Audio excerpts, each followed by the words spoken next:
comes the sun, here comes the sun. I say it's alright.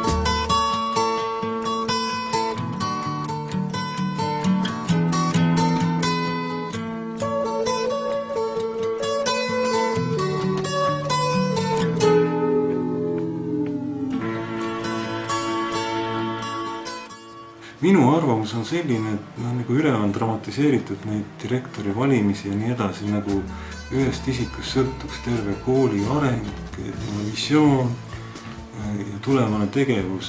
See võib olla niimoodi, minu enda käsitlus on ikkagi, et kool on ikkagi selgelt, on koostöö, ühistöö, nii edasi ja juht kuulab ja tema roll ei ole niivõrd olla, ta on tasakaalustaja eelkõige.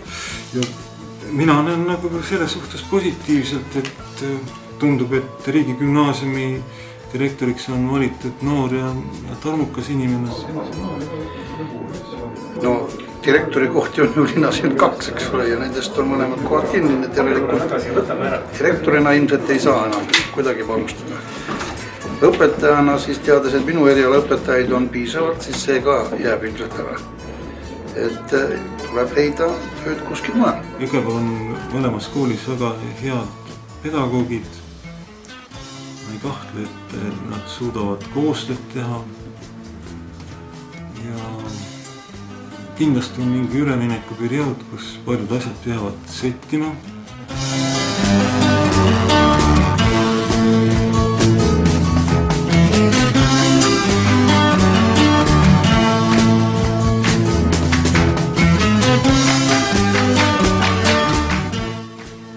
Kokkuvõttes ma ei usu, et mingi hariduslik hüppe, revolutsioon toimub. Ja ma loodan, et see ei ole ka nagu eesmärk. Hariduses need asjad sellisel viisil ei toimi, vaid inimesed teevad ja annavad endast parima. Selleks luuakse neile tingimused, kindlasti mis on paremad kui tänasel päeval.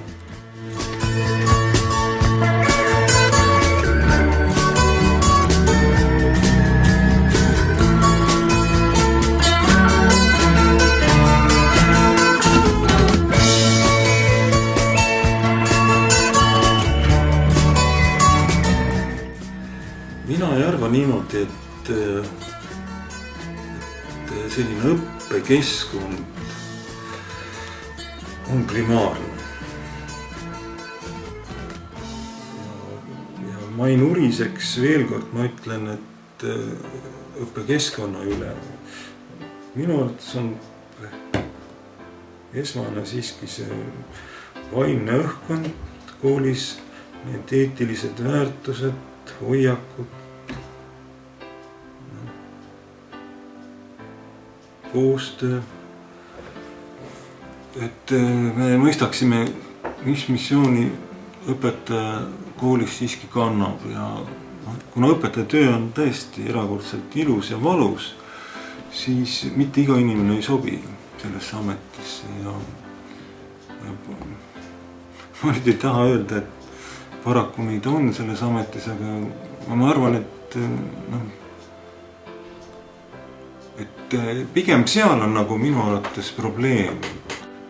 Seal miljonid ei aita, ütleme niimoodi.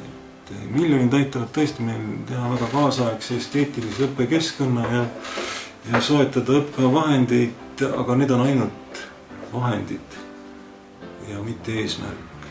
Aga tihti käsitluses nagu aetakse nad segamini, et kooli väärtusi nähakse läbi just vahendite, aga mitte selle õhustiku.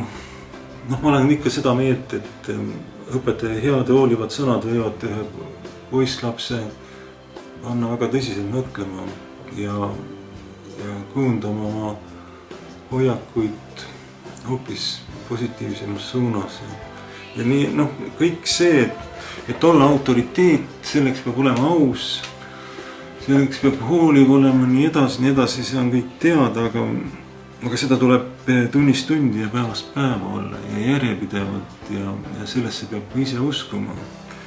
Ja samuti oma kolleegidest lugu pidama ja mitte pugema selle varju, et materiaalne keskkond või palgad ei võimalda mul olla õpetaja selles kõige otsesemas tähenduses. Minu arvates me tihti nagu varjame oma suutmatust asjadega, mis ei ole tegelikult suutmatuse põhjuseks. Probleemid on tihtilugu meis endis, mitte keskkonnas, mida me kogu aeg väsimatult püüame muuta paremaks ja paremaks. Kui me nii palju pühendaksime tähelepanu ja oma usku iseenda muutmisele, siis ma arvan, et oleks see maailm natukese sõbralikum ja keskkond vaimsem ja nii edasi.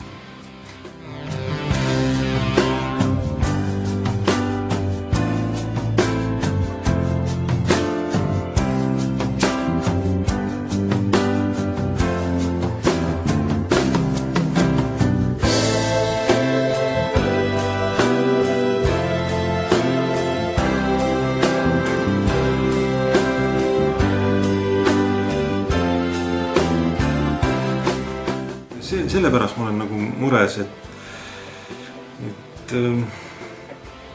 õpetaja on haritlane, ütleme niimoodi, aga mitte aineõpetaja. Ta on, et me võtame nagu liialt kitsalt oma ametit kohati, et ma nagu lepime sellega, et olla aineõpetaja, aga õpetaja on ikkagi eeskuju ja nii edasi.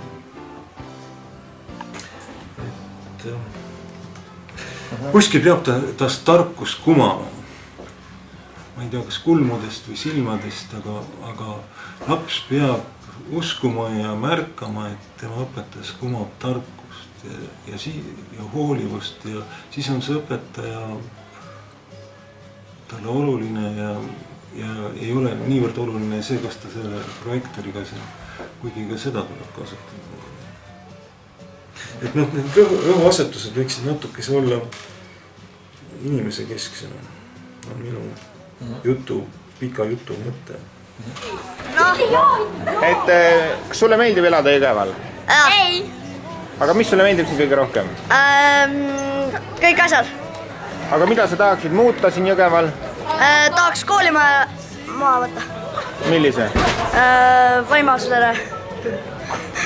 Gümnaasiumi. Aga teile ei meeldi see koolide liitmine? Ei. Aga miks teile ei meeldi? Sellepärast, et see on liiga väärakas. Minule meeldib.